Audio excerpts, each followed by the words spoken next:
오늘도 지친 그대에게 드리는 작은 쉼터 흠구리의 오래된 우체통입니다.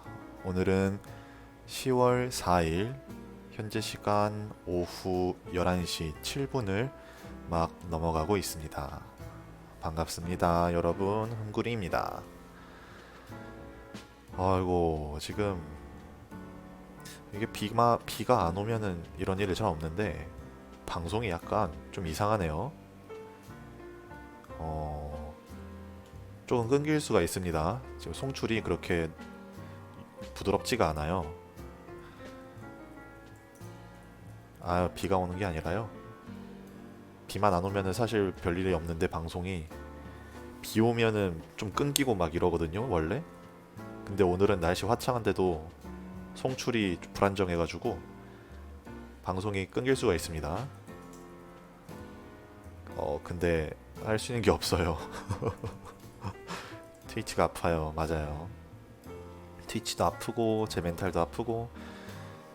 근데 작업실 오면서 보니까 미세먼지가 많이 갑자기 막 짙어졌던데, 설마 미세먼지가 전파를 막고 있다거나 뭐 그런, 예? 뭐 어마무시한 일이 지금 일어나고 있는 건 아니겠죠? 아, 트위치 업데이트한 뒤로 좀 이상해졌어요? 아, 이게 저만 겪는 일은 아니군요, 이게. 야, 이걸 다행이라고 해야 되는 건지 참 아이러니합니다. 지금 이러고 있는 와중에도 지금 막 널뛰기를 하고 있어요.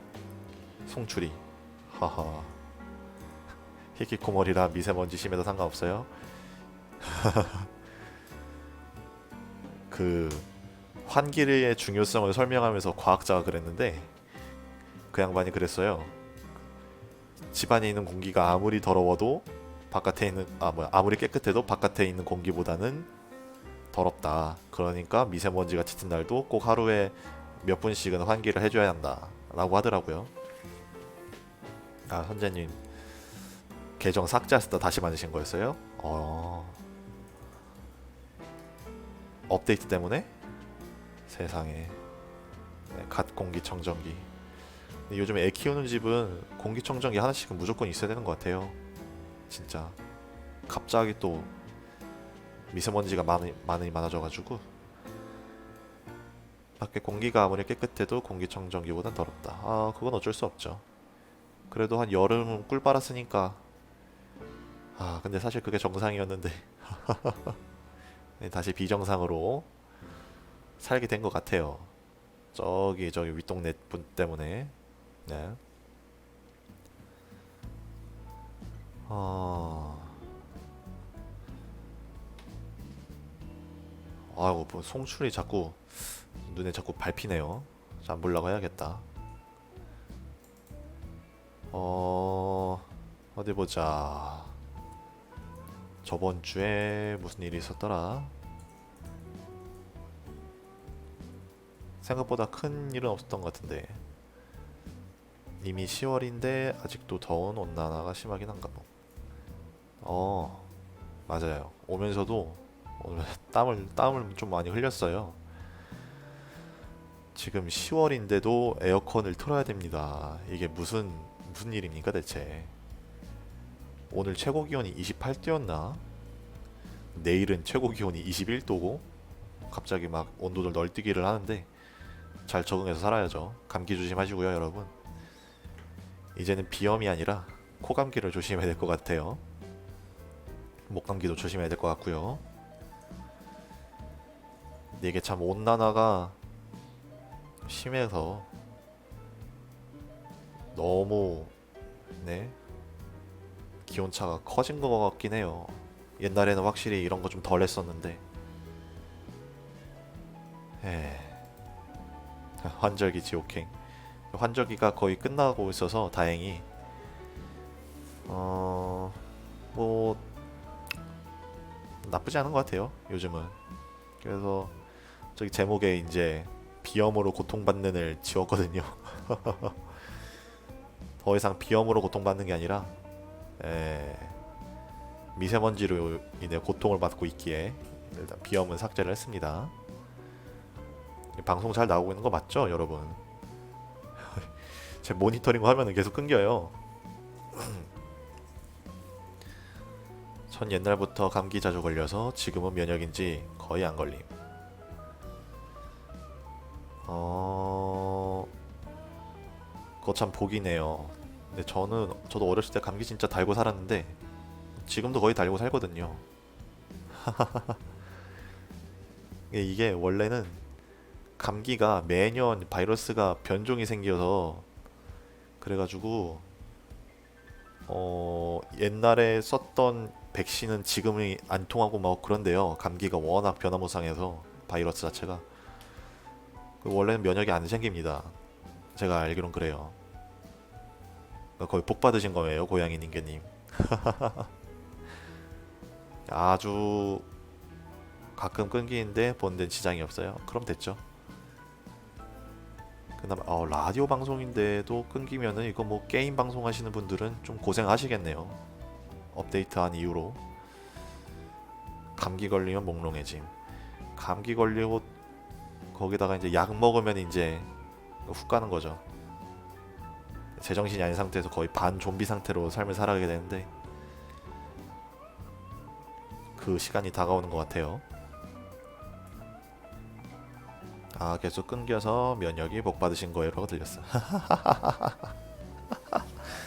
아이고 방송 이거 큰일 났네. 오늘 어떡하지?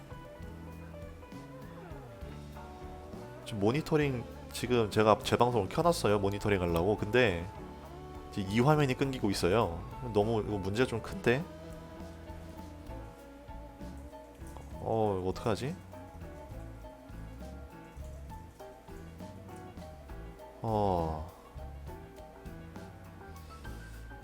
방송 한번 끊었다가 다시 킬까요 그냥?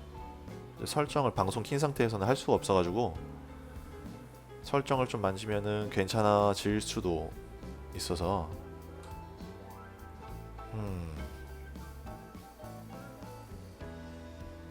물론 아닐 가능성도 있긴 합니다. 뭐 설정 만진다고 갑자기 방송이 막 물 흐르듯이 자연스럽게 나오지 않을 수도 있어서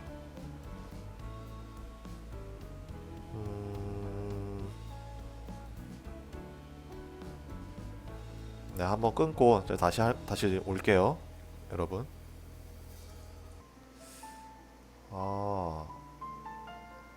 잘 들려요. 그럼 다행인데,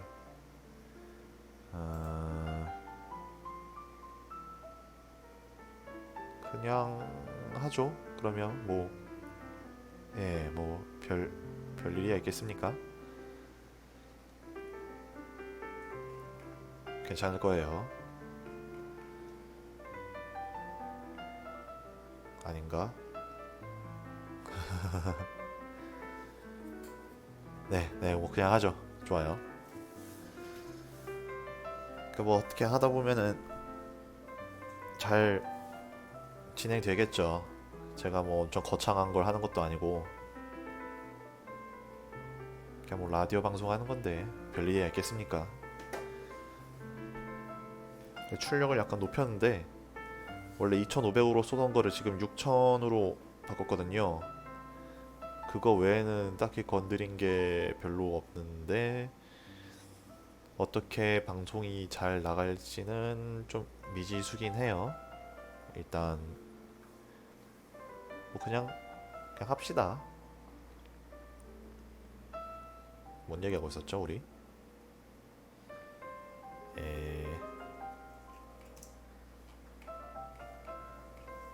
미세먼지요? 미세먼지 나쁜 놈들. 저처럼 라디오 하시는 분들은 아마 긴장해야 되는 시기가 아닌가 싶어요. 목 관리를 잘 해야 되니까. 이게 뭐 말처럼 쉬운 건 아니지만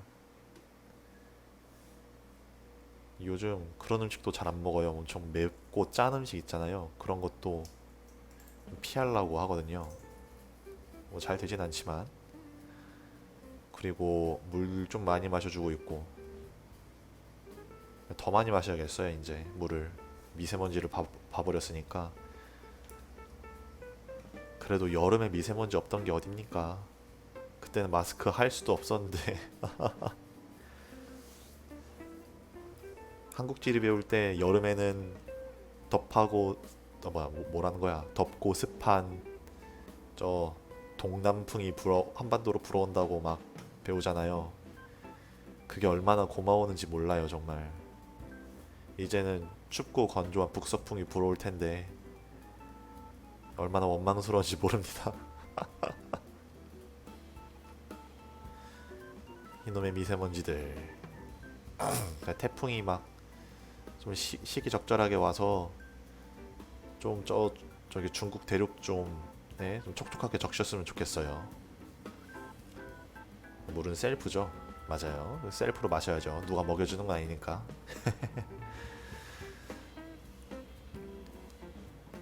또 미세먼지와의 전쟁을 또 치러야 하니 벌써부터 숨통이 쪼여오는 것 같아요. 저희 작업실에도 뭐 공기청정기를 하나 놔야 되나 싶기도 합니다. 좁아 터져가지고 진짜 터지겠어 이제.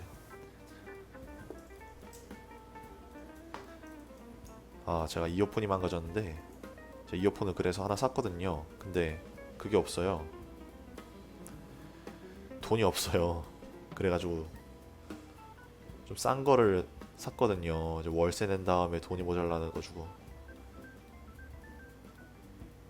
그랬더니 음질이 확 낮아지더라고요. 참 힘듭니다. 여러 가지로.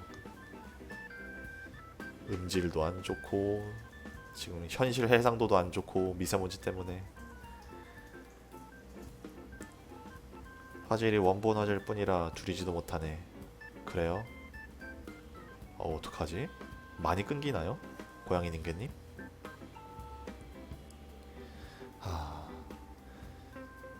참 어떻게 할 수 있는 조치는 다 취한 거라 이게 좀 그러네요. 가슴이 아픕니다. 나중에 사무실을 차려야지 진짜. 뭐 사무실을 차려도 거 사무실 차리면은 에어컨 막 2대씩 넣고 막 공기청정기 막 3대씩 넣고 그래야겠어요. 끊기는 게 너무 심해요. 어떡해. 진짜 어떡하지? 뭐 오늘 음악만 틀까요 그냥? 말해봐야 크게 의미가 있을 것 같지 않아요. 오늘 방송은 어떡하죠? 또 선재님 또 별로 안 끊기고 뭔 차이지? 대체 무슨 차이죠 이게? 왜 사람마다 다르죠? 다 국내에서 사시는 분 아닌가요? 해외 사시는 분 계세요 혹시?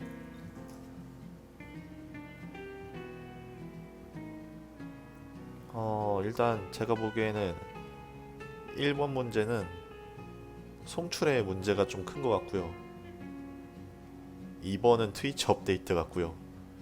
3번이 이제 개인 문제가 아닌가.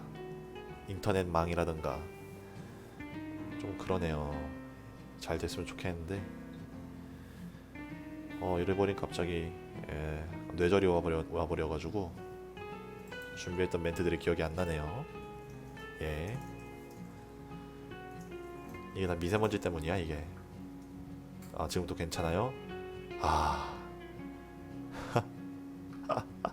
지금 방송 시작한 지 거의 한 30분 다 돼가는 거 아세요? 근데 우리 계속 방송 얘기만 하고 있어요. 방송이 끊기네 마네 이러면서 그냥. 아이고 참말로 그냥 이런 날도 있습니다.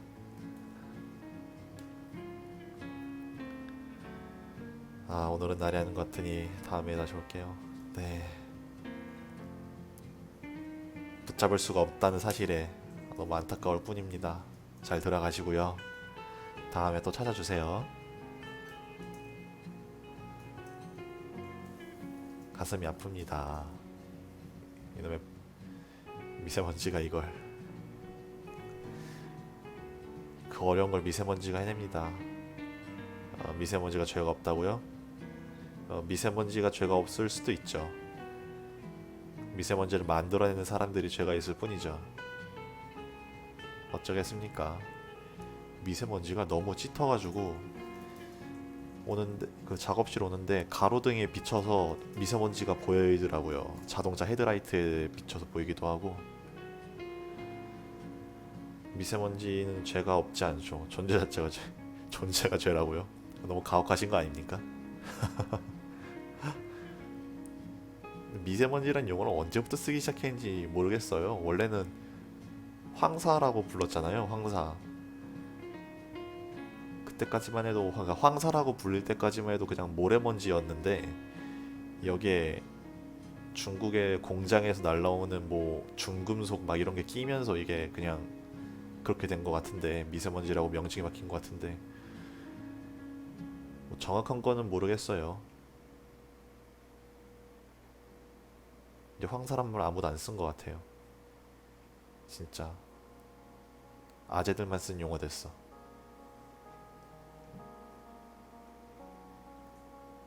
중국 나쁜. 학고방이지만 아 이런 발언하면 안 될 것 같아서 저는 좀 참도록 하겠습니다.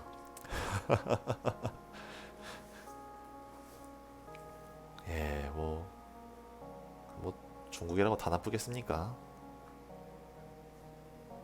그 몇몇 네 나쁜 공장주들 때문에 이렇게 된 거죠. 나쁜 게 좀 많을 뿐. 판사님, 전 아무 말도 하지 않았습니다. 저는 제가 한 게 아닙니다, 판사님. 제가 친 채팅이 아니에요. 전 무고합니다. 전 특정 인종과 국가를 비하하지 않습니다, 판사님. 저 혼자도 살아야겠습니다. 저라도 살아남겠습니다. 예. 네. 아, 뭘 어허입니까, 여러분? 예? 사연도 안 보내시는 분들. 예? 그래도 미세먼지가 초미세먼지보다 조금 낫지. 조금 좀 나을 수도 있죠. 제 생각은 뭐 초미세먼지가 훨씬 더 위험하다곤 해요. 그렇다고 미세먼지가 그거보다 좋다고 말하기도 조금 애매해요. 둘 다 너무 나빠서 좀 너무하죠. 그냥 공기청정기로 다 걸러버리려고.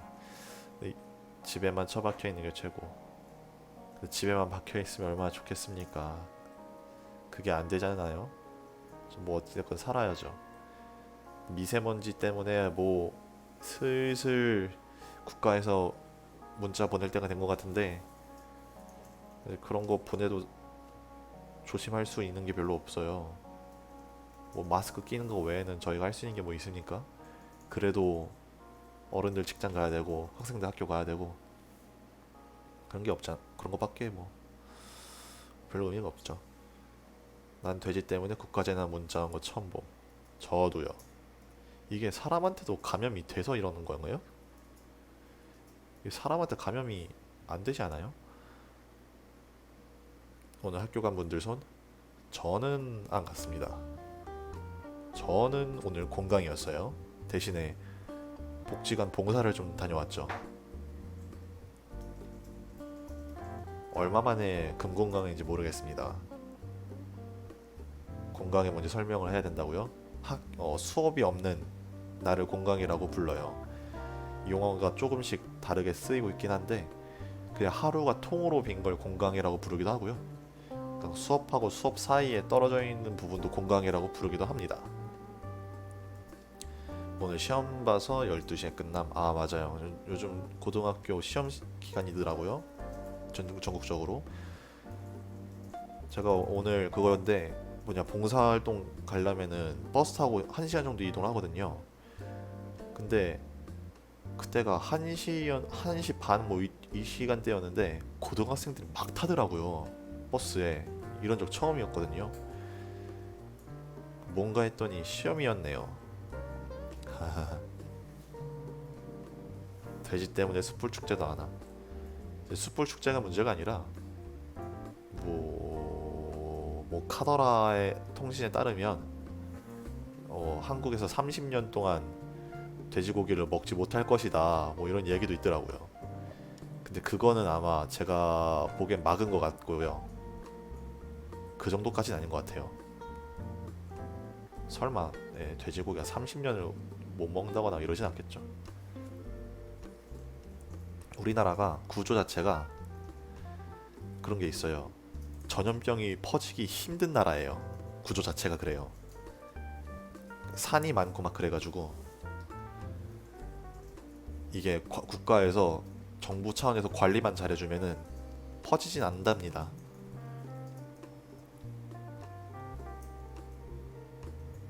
그저께 돼지고기 먹으러 가니까 고기 다 죽어서 없다고 하던데 그래서 소고기 먹음. 맞아요. 소고기 싸졌어요. 소고기 전에 저 이마트에서 40% 세일인가? 말도 안 되는 세일을 해줘가지고 뭐 물 들어올 때 놓쳤는 거죠. 아 오늘 드셨어요? 부럽네요. 정말 부럽습니다. 이놈의 고기는 언제쯤 먹을 수 있을지 모르겠네. 돼지를 드셨어요? 와. 전 요즘 강제로 이제 채식을 하고 있어서 마음이 아프네요. 뭐 돈 없으면 어떻게 뭐 별 수 있나요?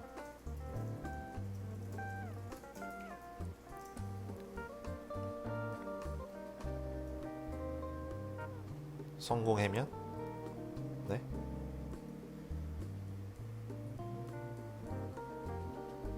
예. 성공하면 채식주의를 성공. 예? 죄송합니다. 제가 잘 이해를 못하겠습니다. 천천히 써주세요.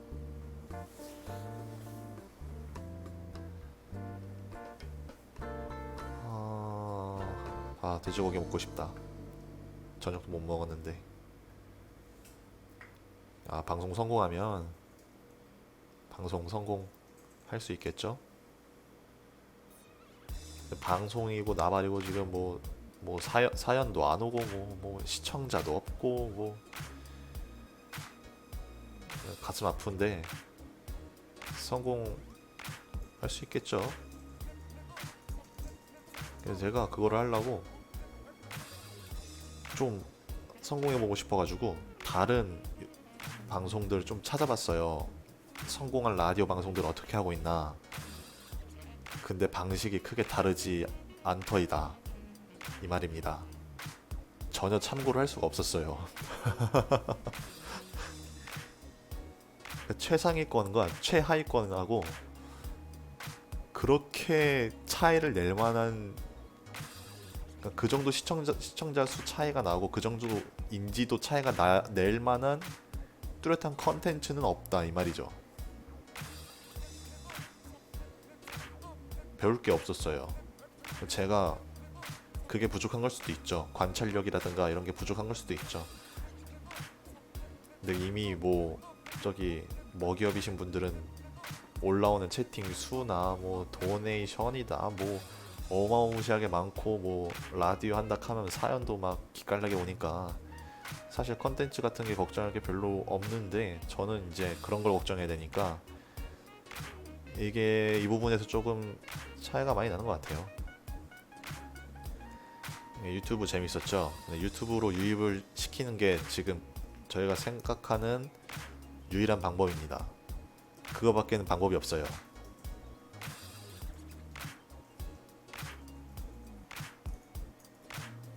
열심히 편집하고 있죠.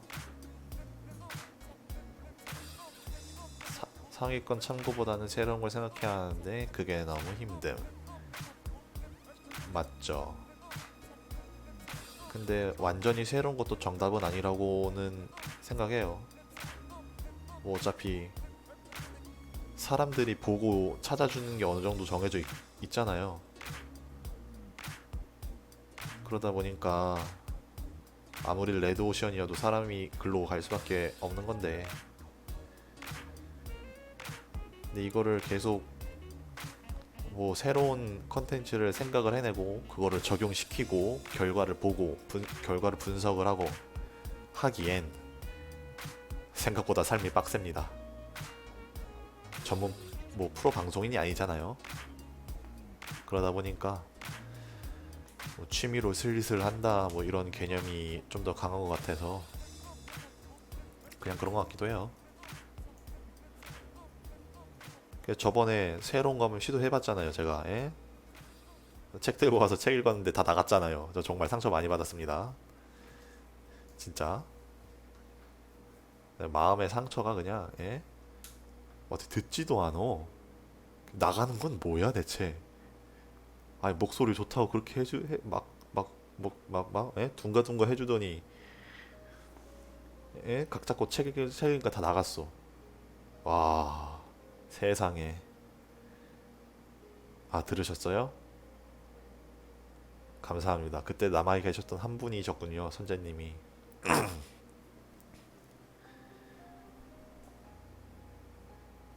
네, 그래서 그 컨텐츠를 접었고요.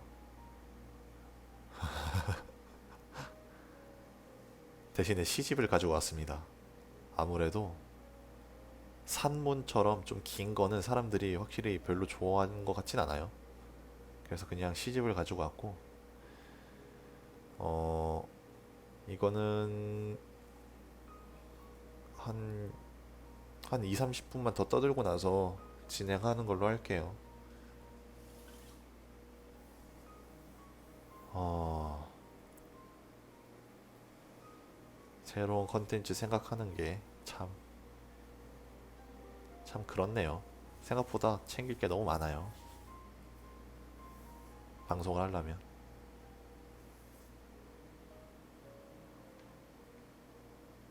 어디 보자.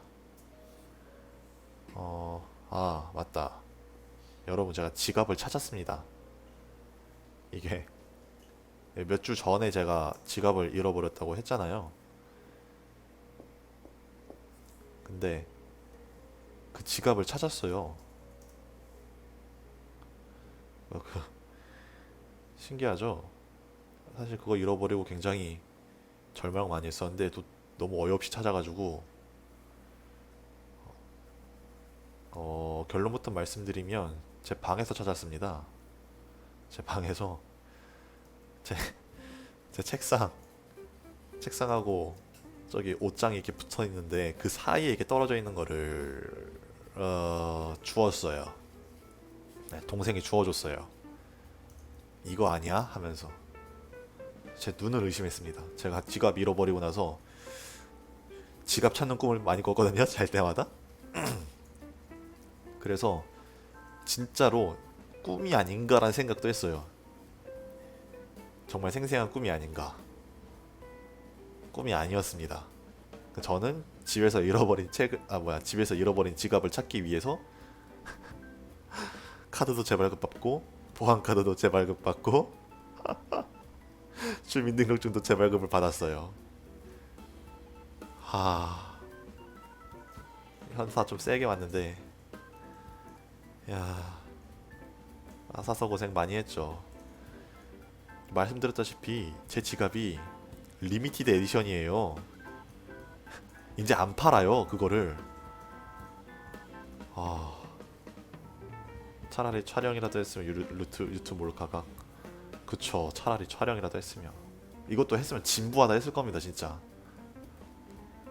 아, 진부하다고 욕 엄청나게 먹었을 거예요. 근데 항상 현실은 영화나 드라마보다 더 다이나믹한 법이죠. 찾아서 다행이긴 해요. 뭘 중고로 고고임이니까 제가 쓸 거예요. 이 지갑 이제 파는 데가 없어가지고 이 지갑을 이게 얼마였지? 13,000원인가 주고 샀는데 14,000원인가 갑자기 떡상을 해버렸죠. 비상용 민증 만든 셈. 틀린 말은 아닌데 그 민증을 쓸 수 있을지 모르겠어요. 아, 뭐 신분증으로 하는 거야 뭐 상관이 없겠죠. 카드도 아니고.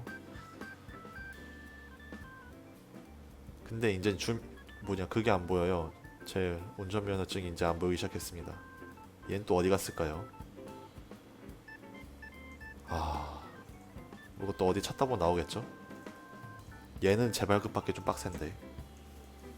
운전면허증은 얼마나 떡상했냐고요? 몰라요. 운전면허는 바지 주머니 있을 듯? 그 생각 못 해봤네. 내가 찾아봐야겠어요. 바지 주머니 어딘가에 있을 수도 있으니까. 아, 참 허무하네요. 이렇게 지갑을 찾을 줄이야. 세상에 와상에. 뭐 찾으니 너무 다행이긴 한데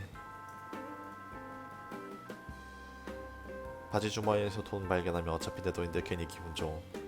아, 저 기분 이번에 느꼈죠.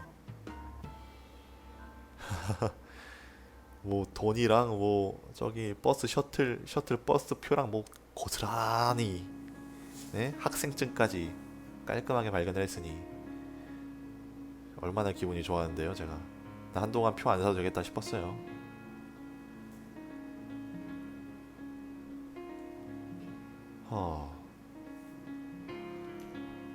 뭐 여하튼 그래서 그 지갑을 다시 들고 다니고 있습니다. 뭐 결론적으로 바닥에 떨군 게 아니니까 딱히 보관에 있어서 크게 몸살일 일은 인지 없는 것 같아요. 새로 산 지갑은 그거는 이제 예비 지갑으로 제가 고이 모셔다 뒀고요. 쓰던 거 잘 쓰고 있습니다. 저는 그래도 쓰던 게 좀 정감이 가가지고 오래되긴 했어도 한 3년 됐나? 그래도 다행이죠. 맞아요. 제 생각도 그래요. 얼마나 다행인지 진짜. 쓰던 게 익숙하고 좋아요. 제가 원래 물건에 정 한번 묻히면은 이거 잘 떼질 못해가지고 병이란 병인데, 그래서 저희 집에 보면은 오래된 물건이 되게 많아요. 뭐 일단 냉장고부터가 저보다 나이가 많으니까 생각해보니까 가족력이네, 가족력.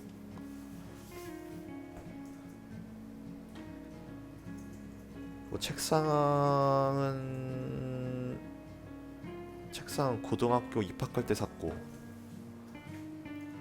거기 있는 뭐 책들이나 이런 건 좀 오래됐고 뭐. 근데 제가 정이 좀 많습니다. 좀 잔정이 좀 많아가지고 정을 좀 안 붙이려고 노력을 하는 주의예요, 제가. 네, 냉장고가 저보다 먼저 태어났습니다.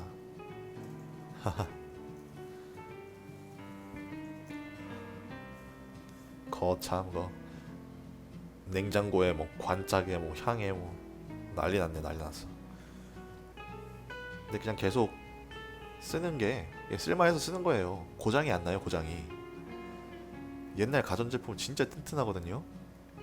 요즘은 워낙 들어있는 기능이 많아가지고 그냥 뭐 하나만 삐끗하면은 전체가 그냥 고장이 나버리는데, 옛날 것들은, 옛날 전자제품들은 되게 그 용도에 충실하게 만들어졌거든요. 정말 냉장고 하면은 냉장 보관에만 충실하게 만들어져 있는데, 요즘은 뭐 트위터가 된다고요?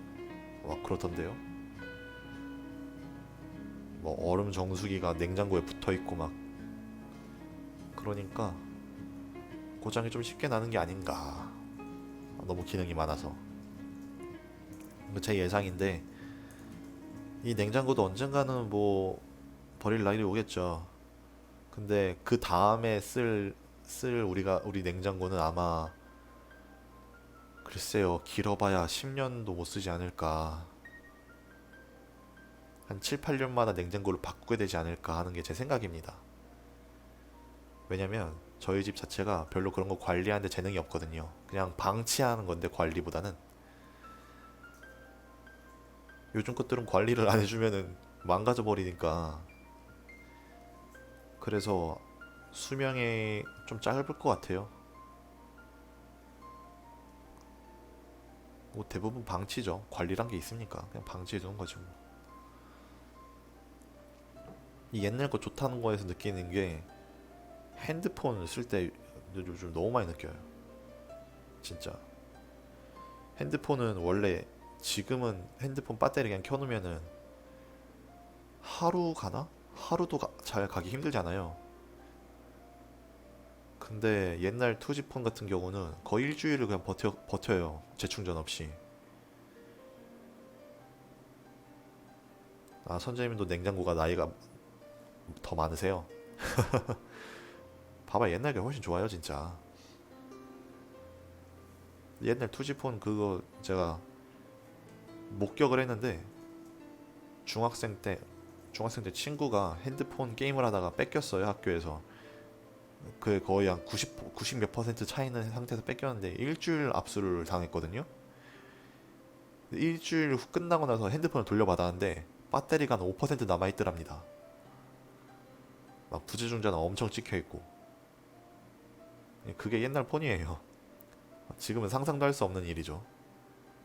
지금 뭐 2년 정도 쓰면은 배터리를 교환을 하라고 해요. 제가 AS 센터 가서 직접 들은 건데 배터리는 스마트폰은 배터리를 2년 주기로 교환을 해줘야 건강하게 쓸 수 있답니다. 다 방전이 돼 버려가지고. 제가 시기를 놓쳐서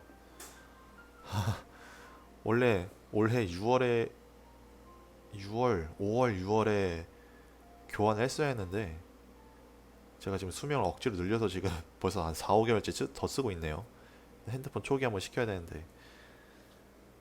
근데 뭐 조별 과제나 이런 것들이 갑자기 막 생겨버려가지고 핸드폰 밀면은 그거 다 날라가잖아요. 그래서 그것 때문에 차마 그러지 못하고 이번 학기만 어떻게 잘 끝내면 바로 그냥 밀어버리려고 핸드폰.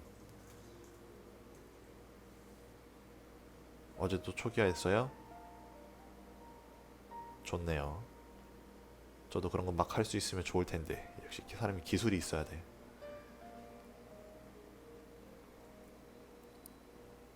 아, 근데 기술도 가려서 배워야 돼요. 잘 가려야 돼요, 그것도. 예? 저처럼 막 예? 영상 편집 같은 거 영상 편집 같은 기술 잘못 가지고 있으면 그거 어디 가서 고생 좀 합니다.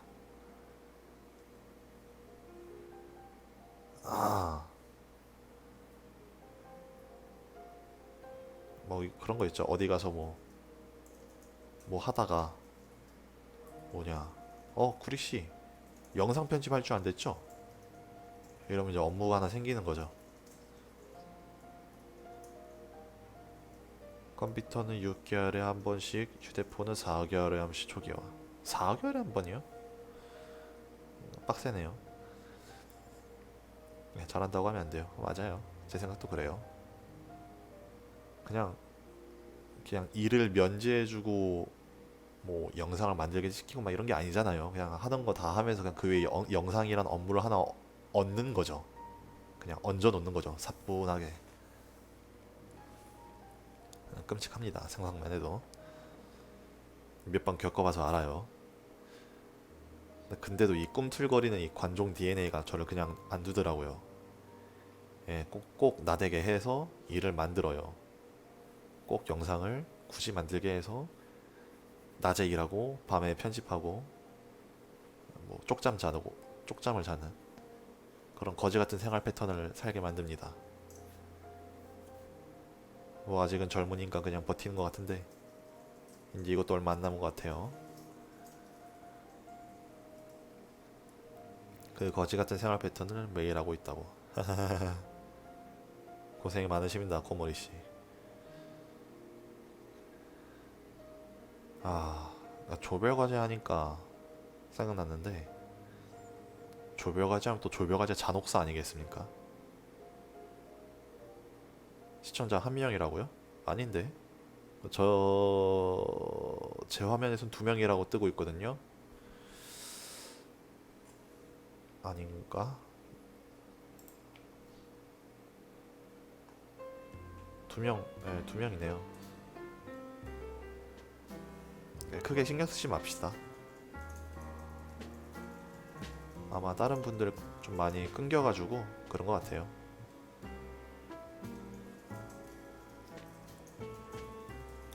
네, 뭐 여하튼 어, 예전에 아니다. 저번 학기인가? 저번 학기에 과제를 하는 조별과제였거든요. 근데 이거는 그 보통 조별과제 잔혹사 하면은 그거잖아요. 학생들이 꼭 한두 명씩 자문술 탄다거나 뭐 하드 트롤을 한다거나 뭐 이런 건데 교수님이 트롤을 하셔가지고 제가 좀 특별한 경험을 했어요. 뭘 조사를 해오랬어요. 그러니까 뭘 만들어라. 그러니까 A하고 B가 있는데 예를 들어서 A를 해와라 라고 과제가 나왔어요. A를 존나게 했죠. 그래서 A를 진짜 열심히 하고 그 교수님한테 카톡으로 그걸 보냈어요. 파일을. 근데 교수님이 왜 A 했냐? 내가 B 하라 하지 않았냐? 이런 거예요. 그래서 자려고 누웠는데 그 카톡 보고 다시 일어나가지고 그 조별과제 단톡 다시 소집해서 급하게 했어요. 그래서 약 1시간 만에 후다닥닥 해서 끝냈습니다. 다시 보냈어요. 그 다음날 이제 수업을 갔는데 너희 조는 왜 B 했니? 내가 A 하라 하지 않았니? 이러시더라고요. 네, 그 말 듣고 뇌절이 와버렸죠. 근데 어찌됐건 둘 다 보내긴 했잖아요. A, B 둘 다. 그래서 그거는 어제 보냈는데 교수님 말씀하셔가지고 B도 보냈다. 그러니까 뭐 그럴 필요 없었는데 그냥 B 하지 그랬냐. 뭐 말을 이따위로 하시더라고요. 그리고 나서 이제 핸드폰 이제 뒤적거리시더니 왜 A하고 B를 따로 보냈냐. 이거 내가 알아서 합쳐서 봐야 되는 거냐. 뭐 이렇게 나오더라고요. 진짜. 순간 진짜 멘붕이 와가지고 저 조원들이서 가만히 있었어요. 뭐라 할 얘기가 없잖아요. 교수님이 그렇게 말을 하는데 A를 하라고 해서 A를 했는데 그게 아니라 B라고 해서 B도 했는데 다음날은 왜 B 했냐? A 하라고 하지 않았냐? 그랬다가 왜 두 개 다 따로 보냈냐? 왜 합쳐서 안 보냈냐? 나보고 지금 알아서 보란 거냐? 뭐 이런 식으로 그랬죠. 그래서 한 학기 내내 고생을 했습니다. 그분 덕분에. 처음에 분명히 그랬거든요. 그 수강 신청할 때 교수님이 빡세게 안 하겠다.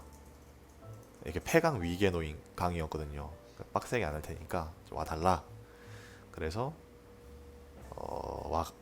와달라는 그걸 듣고 좀 의리상 갔는데 그런 일을 겪었죠. 그 다음부터 그 사람 수업을 안 듣습니다. 어딜 가나 바람 교수는 다 있지.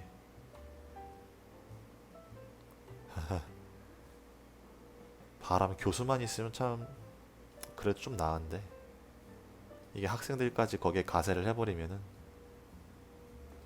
진짜 몸에 살이 몇 개씩 쌓이는 걸 느낄 수가 있습니다.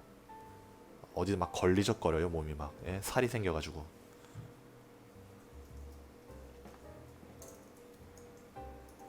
특별한 경험을 좀 했어요. 덕분에.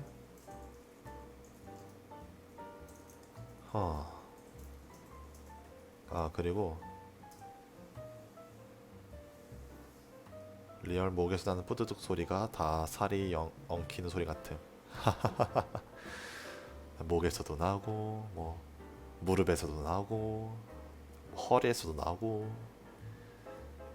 저희 죽고 나서 화장하면은 살이가 글쎄요 꽤 나오지 않을까.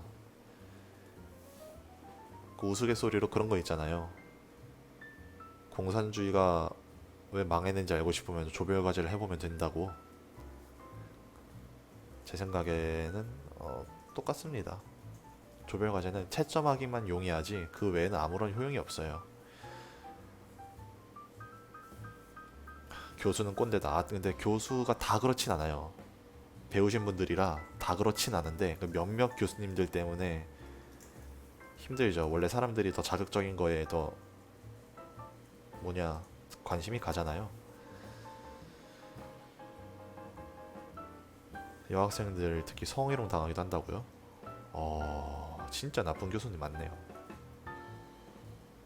학생들 상대로 진짜 어떻게 그래? 딸뻘인데. 트렌디한 교수도 있는데 찾기가 힘들죠. 트렌디한 교수님들은 이제 그런 분들이죠. 그러니까 정식 강사가 아니라 저기 제가 명칭을 정확한 명칭을 까먹었는데 그러니까 임시로 와서 하시는 분들, 그러니까 학교 소속이 아닌 분들 강사분들이 있어요. 근데 그런 분들은 대체로 다 젊거든요. 그래서 그분들은 좀 트렌디하시죠. 과제 같은 거 내실 때도 좀 배려가 있고 아니면 최대한 적당히 해주신다거나 좀 이런 게 있는데 좀 오래되신 분들은 그런 게 좀 부족한 게 확실히 많이 느껴져요. 할아버지 교수님들, 할머니 교수님들, 저희 학교에는 또 심지어 그것도 있거든요. 교수 부부가 있어요. 교수 부부. 그분들 보면 진짜 대단하다는 생각을 합니다. 어떻게 저 사람과 결혼했을까? 어떻게 둘이 살까? 아주 볼만하겠다. 그랬죠. 손잡을 나이에 앞에서 있는 척하는 게 제일 싫어. 뭐, 저 케이스 바이 케이스긴 한데 손자 얘기하시는 분들도 꽤 있어요. 교수님들 중에서 특히 인문 계열은 그게 좀 심한 것 같아요. 인문학 계열은 확실히 사람들을 뭐라고 해야 되냐? 사람 사는 거하고 관련 있는 과목들이 교수님들이 이제 뭐 살아온 이야기도 막 섞어서 하시고 뭐 이러니까 처음에 좀 들을 만한데 나중에는 이제 듣기 힘들어지죠. 라떼는 말이야가 거의 한 3시간 동안 하시는 뭐 그런 거지 같은 경험을 해봤기 때문에 이것도 경험이란 경험이긴 하죠. 아, 네. 제가 이번 여러분 모르시겠지만 이번 주 주제를 급식으로 잡았어요. 네, 아무도 관심 없는 제 카톡방은 여전히 조용합니다만 아무튼 그랬었습니다. 뭐 그거 관련된 책을 찾는 거는 포기를 했고요. 어차피 뭐 사연도 안 오고 그 관련된 책 찾아서 읽으니까 뭐 다 나가버린 그런 뼈 아픈 기억을 가지고 있었기 때문에 그러진 않았고 그래서 급식 관련된 썰을 좀 없나요? 그래도 여러분 여기 그래도 학생분들이 제가 계신 걸로 알고 있어서 안 먹은 지 너무 오래됐어요. 하기야 우리가 먹을 나이가 지났긴 했죠. 오늘 급식 떡국이었어요. 오, 떡국 개꿀이네요.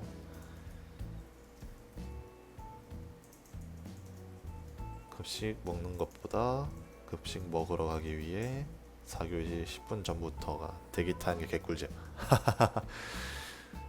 그쵸. 저거는 뭐 국룰이죠, 국룰. 저때 이제 한 10분 전 되면은 딱 다리 한쪽 빼놓고 달려갈 준비하고 수업은 안주에도 없어요. 맞아요. 뒷문도 필수 열어놓고 그거 있었어요. 시간 재준 애들도 있었어요. 심지어 카운트다운 해주는 애들. 그 처음으로 튀어나간 친구는 문 닫고 튀기 필수.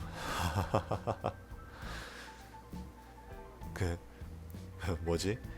그 종치기 10초 전에 10초 전 너무 길고 5초 전에 카운트다운을 하는 애가 있었어요. 저 중학생 때. 그 선생님이 수업을 뻔히 하고 있는데 갑자기 얘가 5, 4, 3 이래요. 그럼 애들이 따라해요. 한 3부터 따라해요. 2, 1 하면은 진짜 종이 칩니다. 선생님도 그냥 보고 있어요. 걔가 카운트다운을 하면은 그냥 아 뭐 또 저러네라든가 뭐 이제 그런 식으로 그냥 쳐다만 보십니다. 근데 좋은 분이셨죠. 생각해 보면 혼내려면 얼마든지 혼낼 수 있었지만 우리는 선배가 새치기 함. 그래요? 그거 급식 줄 그거는 그거 아닌가요? 학년별로 따로 먹지 않아요? 원래? 저런 일 발생할까봐 고등학생 때 그랬거든요. 그러니까 중학생 때까지는 그러니까 초등학교 중학교 때까지는 급식차가 있었어요 저희는. 근데 고등학교는 식당에서 먹어가지고 학년별로 줄 서서 먹는 시간이 따로 있었습니다. 10분 간격으로.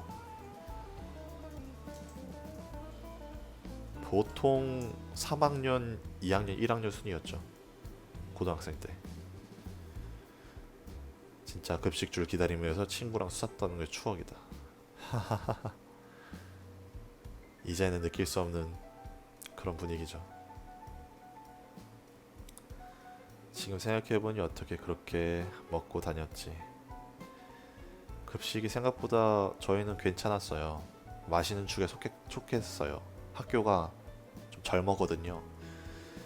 희한하게 학교가 오래될수록 그게 영양사분들이 오래돼서 그런가 밥이 별 맛이 없는데 학교가 조금 지은 지 얼마 안 됐다 신설이다 싶으면은 꽤 밥이 맛있어요. 생각보다. 고딩부터는 밖에서 자주 시켜 먹거나 나가서 먹고 하는데 야 어디 학교입니까 거기 대체? 이거 어떻게 가능하죠? 저희는 그거 하려면 목숨 걸고 나갔다 왔었는데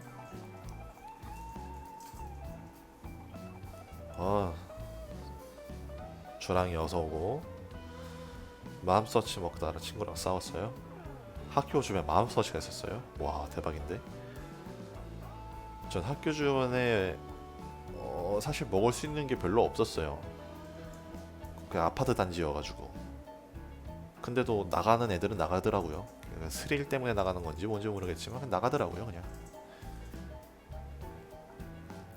그것도 감자튀김 때문에. 근데 맘스터치 감자튀김이면 싸울만 했다 솔직히. 맘스터치잖아요. 그럼 싸워야죠 뭐.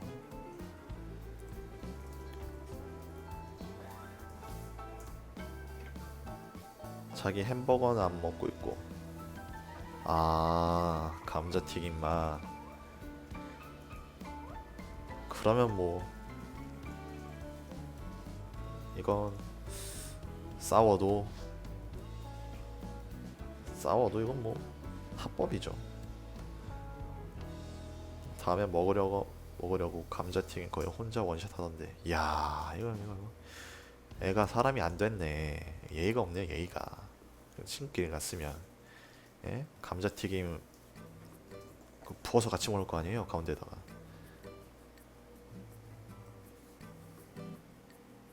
왜 그따구로 먹냐고 하니까 이래야 어디 가서 살아남다고 해서 바로 손절함. 손을 잘랐어야죠. 손절이 아니라. 그런 친구는 손버릇이 나쁜 친구기 때문에 애저녁에 그렇게 버릇을 잡는 게 좋습니다. 예, 손절엔 손 잘라야죠. 어딜 감히 감자튀김을 독점을 합니까? 그렇다고 뻔뻔하게 이래야 내가 살아남는다니. 이런 거지 같은 마인드가 세상에 어디 있나요? 이렇게 혼자 사는 사람들은 오래 못 삽니다. 같이 살아야죠.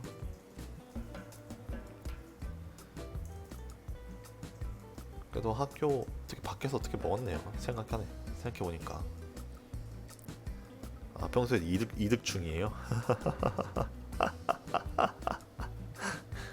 이득충. 아 이번에는 개손해를 보셨네요. 그 이득충께서. 훌륭한 친구를 잃었습니다. 저희는 학교에서 그게 좀 엄해서 나갈 수가 없었어요. 뭐 보초 세우는 건 뭐 당연한 거고 그 보초라 해봤자 학생들이지만 학생부 애들 세워놓고 그랬거든요. 근데 그 학생부가 나와서 그거를 뭐라 해야 돼? 보초 서는 시간 외 시간에 나갔다 들어온 애들이 항상 있긴 했어요. 자기 동네 근처에서 안 놀면 절대 안 나온다고요. 그런 스타일 왠지 알 것 같은데 좀 뚱뚱하지 않아요? 움직이기 귀찮아하는 친구들이 원래 약간 살집이 좀 있거든요. 그뭐 경기도 안 살았나? 그 친구? 경기도 사는 사람들은 그래도 지하철 타고 1시간 거리면 코앞이라 생각하는데.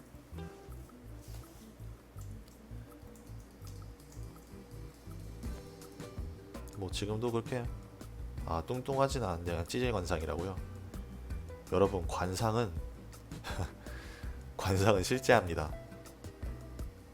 그냥 실제해요. 영화 관상에 나온 것처럼 이렇게 디테일하게 볼 필요도 없이 그냥 봐서 느낌이 쎄하다 싶으면 그냥 무조건 자리를 피하는 겁니다. 우리 학교가 70년 정도 됐는데 국은 끝내주게 맛있어요. 다행이네요. 보통 국은 맛이 없거든요. 막 넣고 끓이는 거기 때문에 그 백숙 막 이런 거 나오면은 뭐 닭 씻은 물 막 이렇게 부르거든요. 뭐 돼지고기 김치찌개 하면은 그냥 돼지 씻은 물 이런 식으로 된장국이 나면 된장 씻은 물 이게 국룰이죠.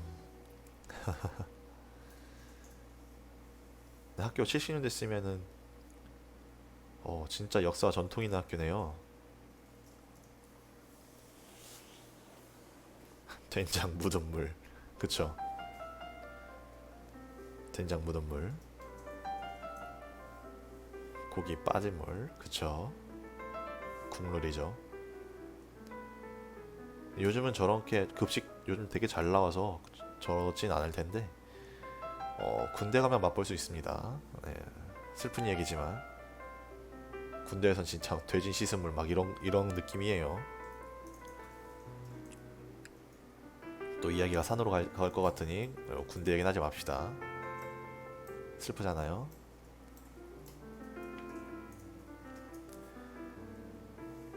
네, 군대 얘기 컷. 네, 바로 잘라버립시다. 나이스 컷. 좋아요.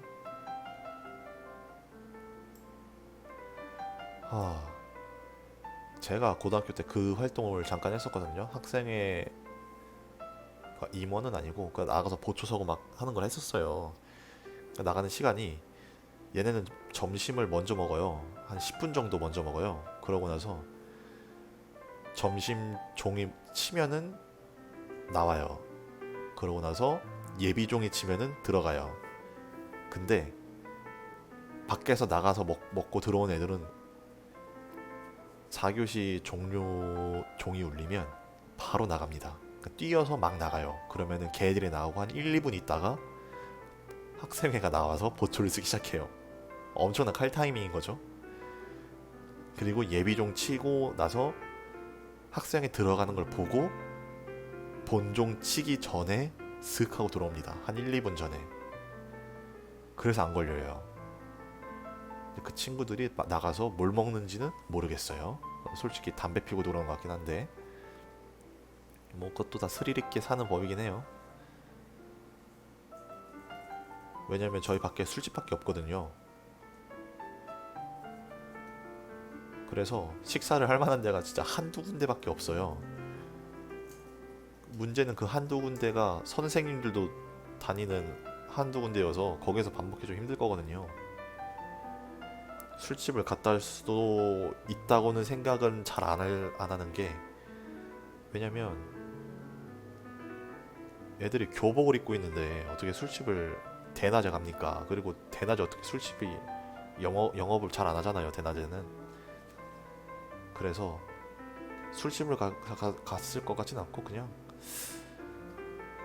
편의점에서 뭐 대충 때우고 담배 피고 들어오지 않았나 추측을 해볼 뿐입니다. 네, 그 정도가 다예요. 할 수 있는 게. PC방? PC방 좀 일리 있긴 하네요. 근처에 PC방이 있었는지 없었는지는 제가 기억이 안 나는데 가능성이 좀 있어 보이네요.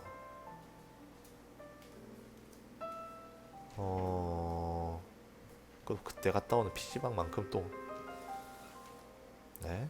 꿀맛인 게 없죠. 근데 요즘 PC방은 아니어서 그때 PC방은 요즘 PC방은 거의 식당이잖아요. 안 가본 지 좀 오래됐는데 저도 식당처럼 돼 있다고 그래가지고 안 되는 음식이 없다 그랬는데 그때까지만 해도 조리 가능한 거는 라면 정도가 다였어요. 나머지는 과자, 음료수 뭐 이 정도 사 먹는 게 전부였거든요. 근데 진짜로 진짜 게임하러 갔겠죠? 배 채우러 간 게 아니라 만약에 그 PC방 갔다면 아, 네, 음악 하나 듣고 오겠습니다. 어, 안예은의 홍연이라는 곡입니다. 네, 안예은의 홍연이라는 곡이었습니다. BGM을 조금 바꿔봤거든요. 아, 제가 엄선하여 가지고 온 저작권이 없는 상업적으로 사용이 가능하다고 알려진 퀄리티 있는 곡들입니다. 출처를 다 적어야 되지만 뭐 그 정도야 뭐 해줄 수 있죠. 지금부터 한 30분 정도는 그거를 해볼게요. 시집을 가져왔다 했잖아요. 그래서 그거를 한번 읽어볼라 합니다. 잠깐 길게 읽진 않을 거고요. 시잖아요. 좀 읽고 좀 생각 좀 나누고 좀 그렇게 해보려고 생각을 하고 있습니다. 또 방송이 약간씩 끊기기 시작한 것 같은데 괜찮으시겠죠? 괜찮으시죠 다들? 네, 시집입니다. 시집을 좀 소개를 먼저 하자면 이게 제목이 깜짝이야. 어쩌면 별들이 너의 슬픔을 가져갈지도 몰라 플러스입니다. 이게 무슨 시집이냐면 그 도깨비 여러분 기억하시죠? 드라마. 그 도깨비에 나오는 시집에 이제 이거 전 버전이에요. 그 시집이.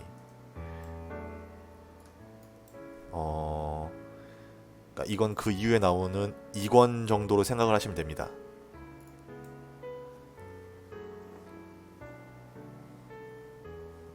음,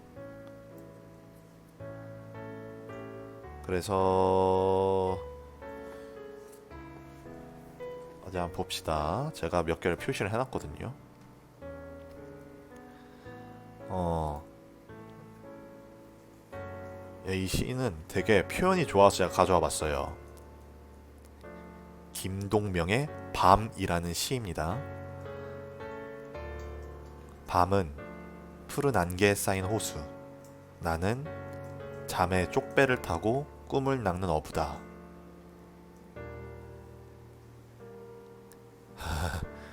네, 이게 다예요. 밤은 푸른 안개에 쌓인 호수고 나는 잠에 쪽배를 타고 꿈을 낚는 어부다. 진짜 표현 진짜 멋있지 않나요? 밤은 호수고 나는 어부예요. 꿈을 낚는 어부다. 옆에 이제 부가 설명 비슷한 게 있는데 찰스 디킨스는 소설의 이야기를 전부 꿈을 통해 얻었고 폴 맥카트니는 꿈에서 들은 멜로디에 가사를 붙여 예스터데이를 작곡했습니다. 꿈에서 얻은 영감이나 평소에 나에게 영감을 주는 것들을 적어보세요. 라고 되어 있어요. 폴 맥카트니가 예스터데이를 꿈에서 들었다는 거는 꽤나 유명한 일화입니다. 지금도 부르의 명곡으로 남아있죠. 한국인이 제일 좋아하는 팝송 1위가 예스데이예요. 짧고 강력하죠. 긴 것도 좀 읽어드리려고 하는데 또 다 나가실까봐 제가 좀 소심해가지고요. 네. 근데 짧지만 되게 강력해서 가져와 봤어요. 너무 표현이 멋있어가지고 밤은 푸른 안개에 쌓인 호수. 나는 잠에 쪽배를 타고 꿈을 낚는 어부다. 멋있어 멋있어.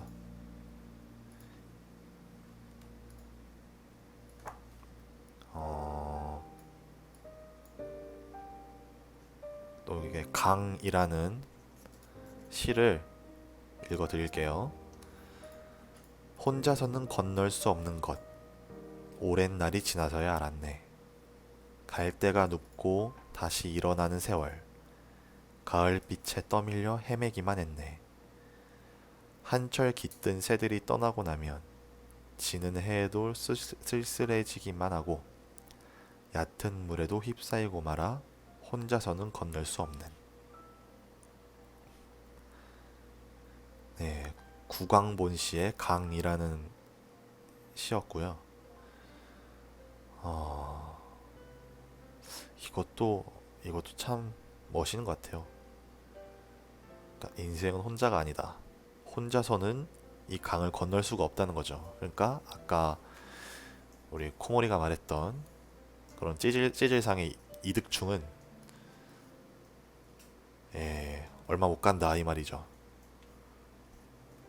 왜 옛말에 그게 있어요.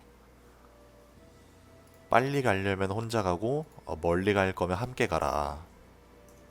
그 친구는 빨리 갈지언정 멀리는 못 가는 친구입니다.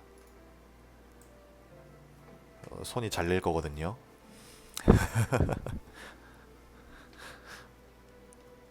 예.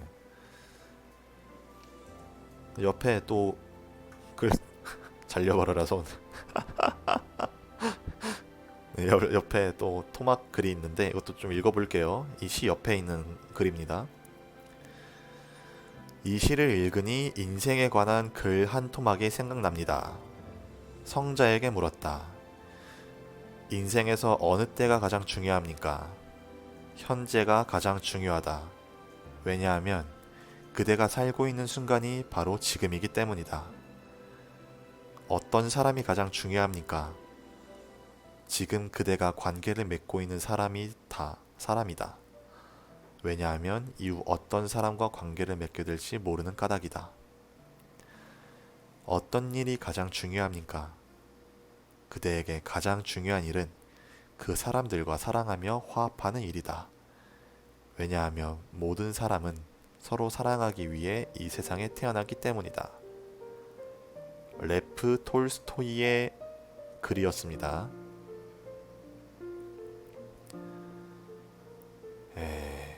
그러니까 현재를 살라 이거죠. 최근에 봤던 글인데 과거에 대한 생각은 후회밖에 없고 미래에 대한 생각은 걱정밖에 없대요. 이 둘의 공통점은 해결할 수 없다는 겁니다. 그래서 우리가 바꿀 수 있는 현재에 집중을 하라. 뭐 그런 내용의 글이었어요. 이거 지금 방금 읽었던 이 글도 이제 그런 면에서 볼 수가 있죠. 현재를 사는 것이 중요하다는 것이죠. 오.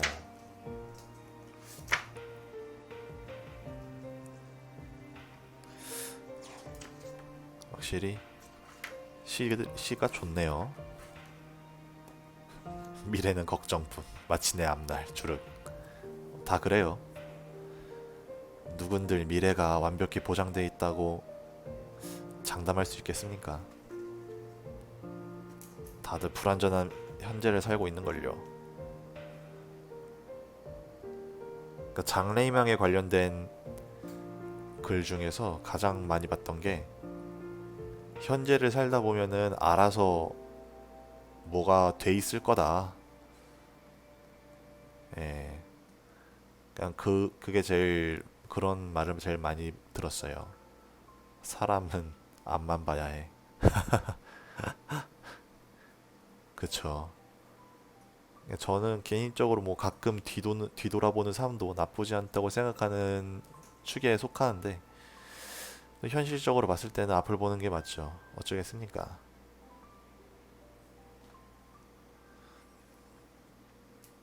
어, 고등학생 때 제가 그 뭐였지? 문학 동아리 이런 거였어요. 그러니까 문예창작 동아리였는데 거기서 했던 활동 중에 강사를 초빙해가지고 강연 듣는 게 있었거든요. 도서부랑 같이 연합을 해가지고 작가님을 한 분을 초대를 한 적이 있어요. 근데 그분이 그럽디다. 나는 내가 소설가가 될 줄 몰랐다. 그때 기준으로 나이가 40대 중후반이셨는데 원래는 기자를 하시다가 시인을 하시다가 소설가가 되신 분이었어요. 인생이 좀 스펙타클하더라고요, 나름대로. 네, 그분이 진로에 관해서 했던 말을 제가 아직도 기억을 해요. 뭐가 되려고 하지 마라. 현재의 삶에 집중을 하다 보면은 그냥 그게 되어 있다. 그냥 그게 되어 있다. 어, 참 맞는 말이죠. 그냥 그게 되어 있대요. 의도하지 않았는데 그냥 현재 충실하게 살다 보면은 사람 나이 한 30쯤 됐을 때 그 자리에 가 있대요.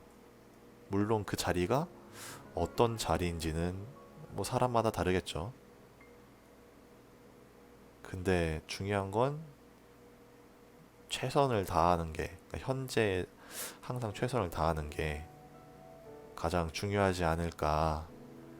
진로에 있어서 그런 내용이었어요. 강연 자체가. 네, 다음 시를 읽어보겠습니다. 이건 좀 길어요.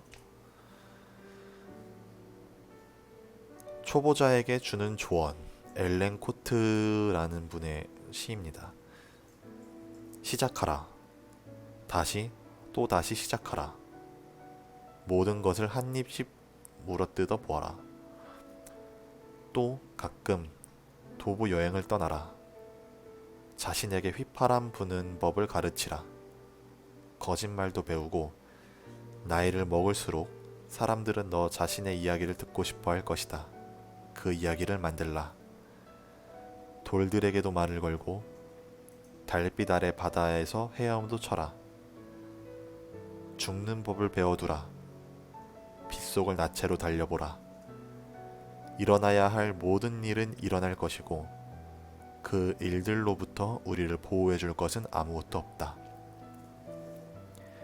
흐르는 물 위에 가만히 누워 있어 보라. 그리고 아침에는 빵 대신 씨를 먹으라.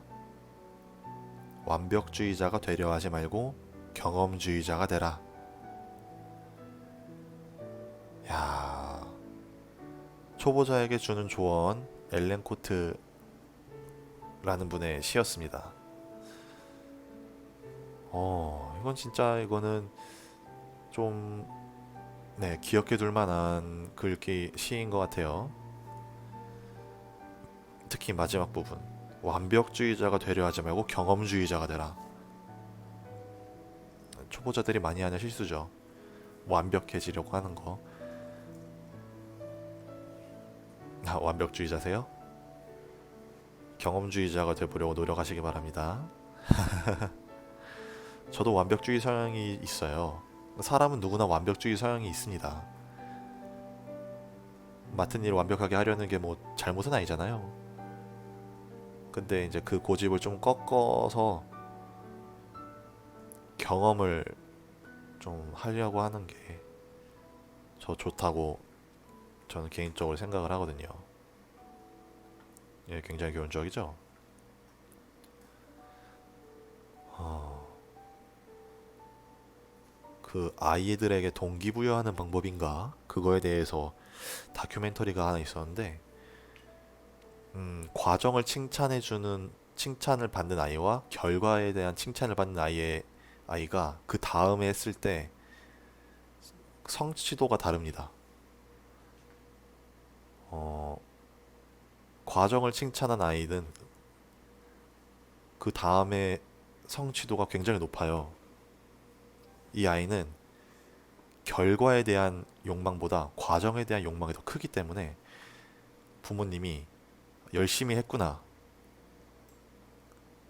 그래도 이만하면 잘했구나. 열심히 했구나. 이 말을 들었을 때 다음에 할 때 이 아이는 열심히에 초점을 맞추고 그 일을 진행을 해요. 그게 공부든 운동이든 뭐든지 간에. 근데 결과에 칭찬받은 아이들, 그러니까 점수가 잘 나왔구나. 이번에 기록이 좋구나. 이런 말을 들은 아이들은 그 다음에 성취도가 그렇게 높진 않습니다. 높을 수는 있겠죠. 근데 그 정도로 높진 않아요. 과정을 칭찬받은 아이 정도만큼은 이 아이들은 결과를 내야 하기 때문이에요. 이게 좀 큰 차이죠. 그래서 이거는 이제 스스로에게 다그칠 때도 되게 중요하다고 생각을 해요. 난 열심히 했어가 돼야 된다고 생각을 해요. 저는. 그치? 어릴 때는 하고 싶은 거 시키고 칭찬하는 게 최고인데, 그쵸? 이게 이제 경험주의자가 이제 이런 거죠. 하고 싶으니까 해보는 거예요. 모든 것을 한 입씩 물어 뜯어보라. 이거죠. 그러니까 막 다 먹어봐야 내가 뭘 맛있어 하는지 알 거 아니에요? 그리고 그 물어뜯는 과정을 칭찬하는 것. 그것도 되게 중요하다고 생각을 합니다.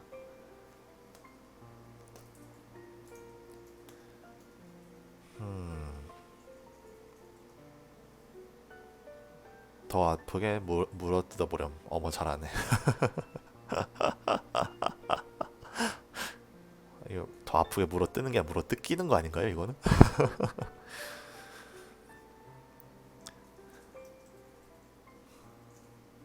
물어뜯어 보렴.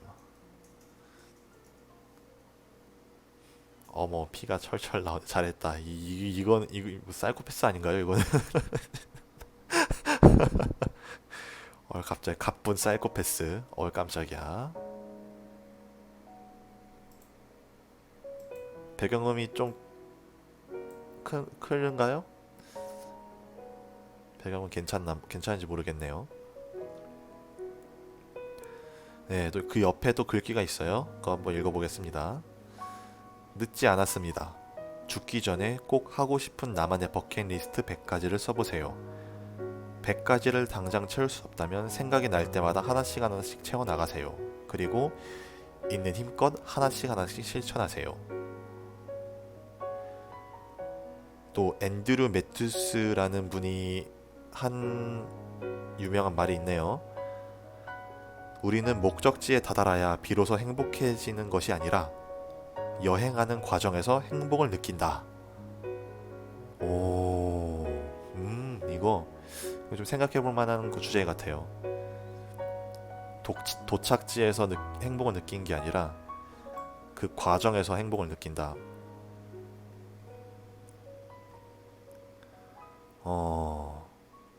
그쵸.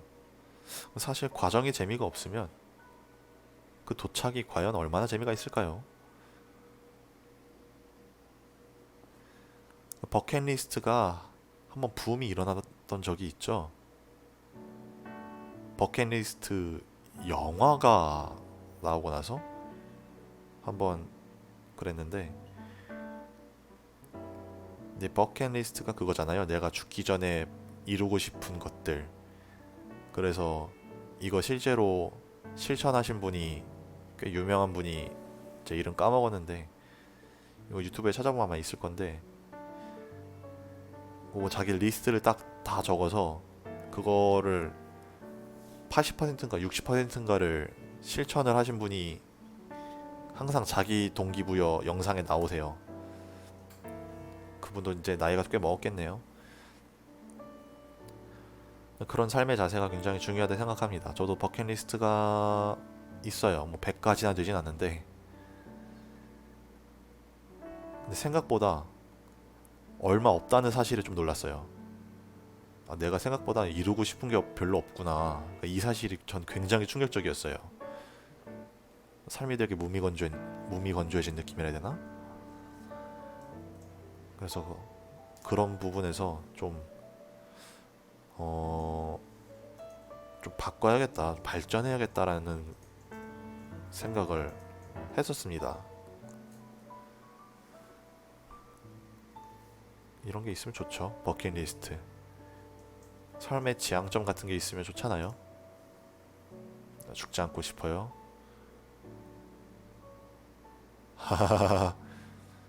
냉동인간이 되는 방법도 있습니다. 언젠 좀 느리게 죽는 방법이긴 한데. 네, 음악 하나 듣고 올게요. 임재현의 조금 취했어라는 곡입니다. 임재현의 조금 취했어라는 곡이었습니다.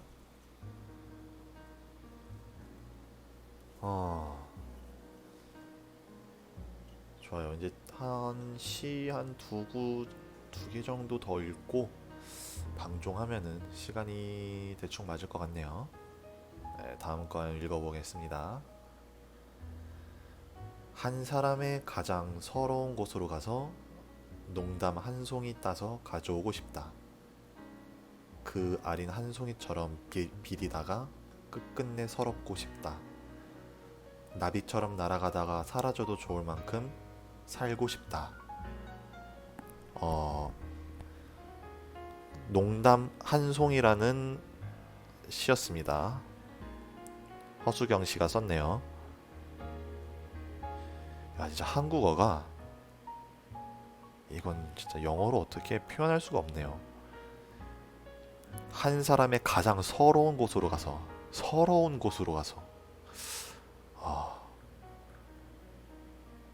그 아린 한 송이처럼 비리다가 끝끝내 서럽고 싶다. 아린 한 송이, 아리다가 영어로 뭘까요 대체? 비리다. 그 아린 한 송이처럼 비리다가 끝끝내 서럽고 싶다. 야, 아리다. 그렇죠. 고유명사죠, 고유명사. 사실상 아리다, 뭐 painful 뭐 이런 식으로밖에 표현이 안 되지 않나요? 고통. 진짜 이거 한국어는 보다 보면은 약간 한 차원 위에 있는 것 같아요. 그 뭐지? 영어 유튜버 올리버 쌤인가? 그분이 그랬잖아요. 그 진달래꽃 아시죠? 다들 박소월의 진달래꽃. 나보기가 엮어 가실 때는 그거 말없이 고이 보내드리 오리다. 이제 그 시를 가지고 와가지고 예시를 들어가며 설명을 했었는데 사뿐히 지뢰 밟고 가셨어. 이분 아까부터 산통 깨는데 뭐 있네.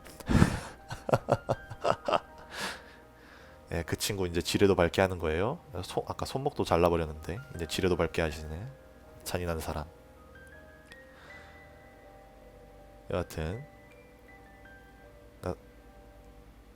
나보기가 엮여 가실 때는 말없이 고이 보내드리오리다 라고 하잖아요. 그 고이를 해석할 영어가 없대요. 해석할 수가 없대요. 뭘 어떻게 보냈다는 거예요 대체? 영어로 해석이 안 되잖아요. 사뿐히 지려밟고 가시옵소서. 그 지려밟다도 그 감정이 표현이 안 된다고 해요. 콰직콰직이라뇨. 아 진짜 감성 참 떨어지시네. 이과입니까? 예? 콰직이라니. 그 아름 따다 가는 길에 뿌리오리다 라는 구절도 있잖아요. 한 아름. 그러니까 아름이 뭔지 아시죠? 그 한 팔로 이제 껴안았을 때 그거를 한 단위로 이제 아름이라고 하거든요. 한 아름, 두 아름 그렇게 그러니까 한 개, 두 개 세는 것처럼 아름이라는 단위인데 그게 그것도 없습니다. 표현이 아름 따다 가는 길에 뿌리 오리다. 그래서 거기서 설명을 하길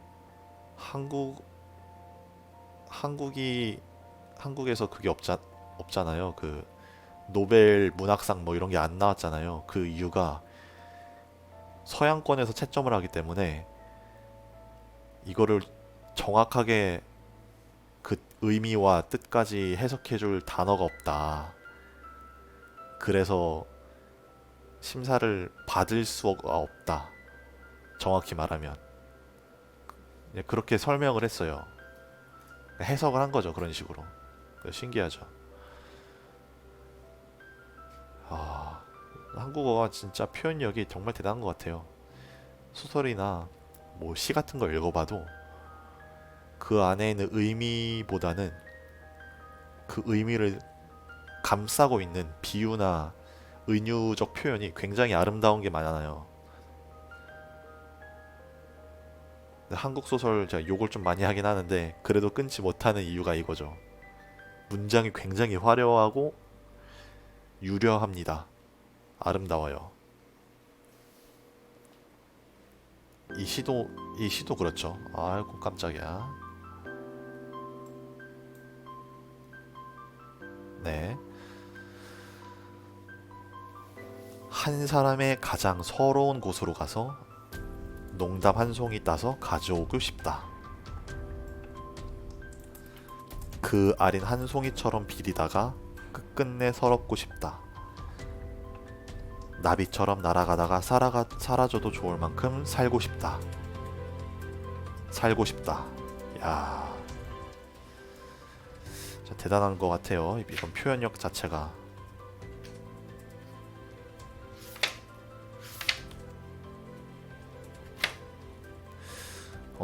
아무거나 한번 읽어볼까요? 이제 준비한 건 아닌데.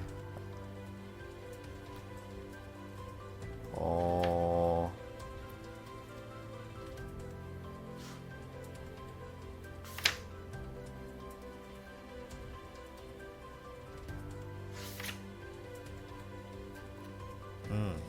이거 좀 제목 마음에 드네. 아름답게 나이 들게 하소서라는 제목이에요. 이거 외국인이 쓰셨네요. 칼 윌슨 베이커 씨가 쓰셨습니다. 아름답게 나이 들게 하소서. 수많은 멋진 것들이 그러하듯이 레이스와 상아와 황금 그리고 비단도 꼭 새 것만이 좋은 것은 아니랍니다. 오래된 나무에 치유력이 있고 오래된 거리에 영화가 영혼이 깃들듯이 이들처럼 저도 나이 들어감에 따라 더욱 아름다워지게 하소서. 네. 좋네요. 아름답게 나이 들게 하소서. 수많은 멋진 것들이 그러하듯이 레이스와 상아와 황금 그리고 비단도 꼭 새 것만이 좋은 것은 아니랍니다. 오래된 나무에 치유력이 있고 오래된 거리의 영화가 영혼이 깃들듯이 이들처럼 저도 나이 들어감에 따라 더욱 아름다워지게 하소서. 뭐 우스갯소리로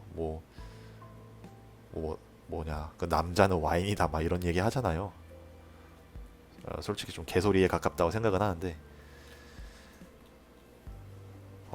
그 나이듦에 있어서 품이라는 거 확실히 존재하는 것 같아요. 뭐 저만 그렇게 생각하는지 모르겠지만 품이 있게 나이 드시는 분들이 분명히 계시잖아요. 근데 그런 분들 보면은 확실히 느낍니다. 아, 이런 거 존재할 수 있구나. 진짜 오래된 나무도 보면은 완전 말라비틀어진 나무도 있지만 거기서 위험이 느껴지는 좀 오버하는 걸 수도 있는데 그런 나무들이 있어요. 멋있다.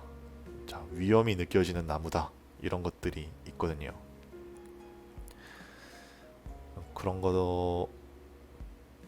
보면서 아마 작가가 그렇게 생각했던 것 같아요. 그렇게 나이 들고 싶다.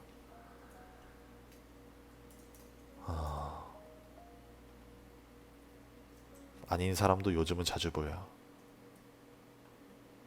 많죠? 뭐 한두 분이겠습니까? 아니신 분들이 나이값을 못한다 라고 지칭받는 게 이제는 뭐 그렇게 낯선 일은 아니죠. 사실 뭐 매스컴이 발달하고 하면서 더 안 좋은 면이 많이 부각되는 것도 좀 없지 않아 있는 것 같긴 해요. 뭐 개인적인 생각이긴 한데 사람들 오히려 이게 좋은 것보다는 좀 자극적인 거에 눈길을 많이 주기도 하잖아요. 그러니까 누가 선행을 했다더라 라는 뉴스 기사보다 누가 누구를 뭐 폭행을 했다더라, 불륜이라더라, 뭐 이런 기사가 훨씬 더 조회수도 많고 화제성이 있죠. 네. 그런 것도 어느 정도 영향을 미친다고 생각을 합니다. 나이값을 하시는 분들은 화제가 안 되기 때문이죠. 뭐.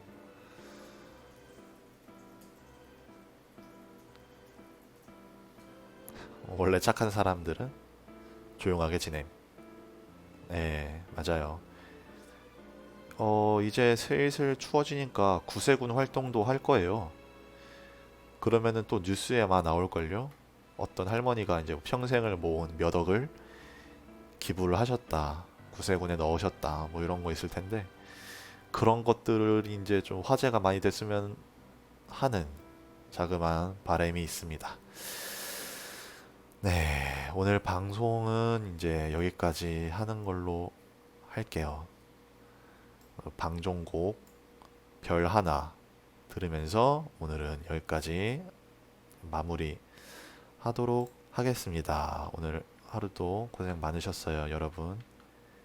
다음 주에 뵙도록 하겠습니다. 다음 주 주제는 버스라는 주제로 이야기를 나눠보려고 합니다. 많은 사연 부탁드리고요. 사연은